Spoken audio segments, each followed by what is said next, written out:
आइए जाने पृथ्वी पर ताप कटिबंध। मैं आरती भट्ट, सहायक अध्यापिका, काशीपुर, उधम सिंह नगर। अब हम पृथ्वी पर मुख्य कटिबंधों के बारे में जानेंगे। जैसे कि आपको सामने चित्र में दिखाई दे रहा है कि हमारी पृथ्वी पर 3 महत्वपूर्ण कटिबंध हैं। पहला कटिबंध जो है 23.1/2 डिग्री उत्तर से 23.1/2 डिग्री दक्षिण के बीच में जो ये हरे भाग को दिखाया गया है, इसे कहते हैं हम उष्ण कटिबंध।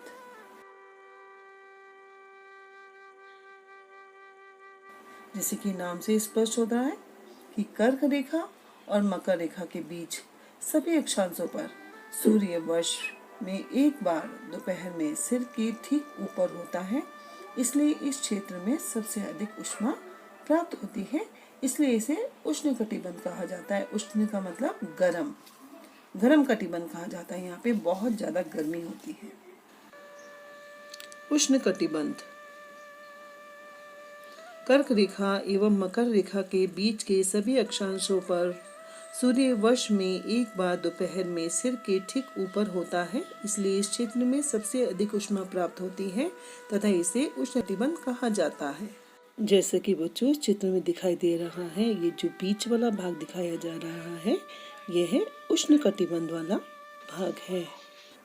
कि 23.1/2 डिग्री दक्षिण से लेके 66.1/2 डिग्री दक्षिण, 23.1/2 डिग्री उत्तर से लेके 66.1/2 डिग्री उत्तर वाले भाग को गुलाबी रंग में दिखाया गया है। यहाँ देखो गुलाबी रंग में दिखाया गया है। ये जो बीच वाला भाग है, इसे हम शीतोष्ण कटिबंध कहते हैं। जैसे कि नाम से स्पष्ट हो रहा है, शीतोष्ण का मतलब थोड़ा ठंडा, शीत और थोड़ा उष्ण। तो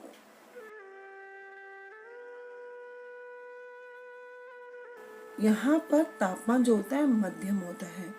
इसका कारण है कि यहाँ पर सूर्य की किरणें तिरछी होती हैं और दोपहर का सूर्य कभी भी सिर के ऊपर नहीं होता,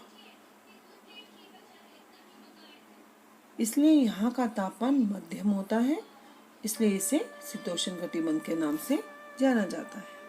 शीतोष्ण कटिबंध कर्क रेखा तथा मकर रेखा के बाद किसी भी अक्षांश पर दोपहर का सूर्य कभी भी सिर के ऊपर नहीं होता है।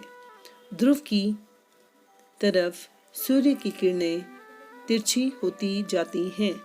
इस प्रकार उत्तरी गोलार्ध में कर्क रेखा तथा उत्तरी ध्रुव वृत्त तथा दक्षिणी गोलार्ध में मकर रेखा एवं दक्षिणी ध्रुव वृत्त के बीच वाले क्षेत्र का तापमान मध्यम रहता है, इसलिए इन्हें शीतोष्ण कटिबंध कहा जाता है। बच्चों, जैसे कि आपको इस चित्र में दिखाई दे रहा है, गुलाबी वाला भाग जो है ये शीतोष्ण कटिबंध का भाग है। अब बच्चों तीसरा कटिबंध है 66.1/2 डिग्री उत्तर से उत्तरी ध्रुव तक तथा 66.1/2 डिग्री दक्षिण से दक्षिणी ध्रुव तक। ये जो बीच का भाग है, इसे हम शीत कटिबंध कहते हैं। शीत जैसे कि नाम से पता चल रहा है, यहाँ पर बहुत अधिक ठंडा होता है और क्योंकि यहाँ पे सूर्य क्षितिज से ज़्यादा ऊपर नहीं आ पाता और सूर्य की किरणें हमेशा तिरछी पड़ने के कारण यहाँ पर बहुत अधिक ठंडा होता है, इसलिए इसे शीत कटिबंध कहा जाता है। यहाँ पर साल भर बर्फ जमी रहती है। शीत कटिबंध उत्तरी गोलार्ध में उत्तर ध्रुव वृत्त एवं उत्तरी ध्रुव तथा दक्षिणी गोलार्ध में दक्षिण ध्रुव वृत्त एवं दक्षिणी ध्रुव के बीच के क्षेत्र में ठंड बहुत होती है, क्योंकि यहाँ सूर्य क्षितिज से ज्यादा ऊपर नहीं आ पाता है, इसलिए ये शीत कटिबंध कहलाते हैं। जैसा कि बच्चों इस चित्र में दिखाई दे रहा है, ये जो ऊपर वाला भाग है इसे हम शीत कटिबंध कहते हैं। Thank you.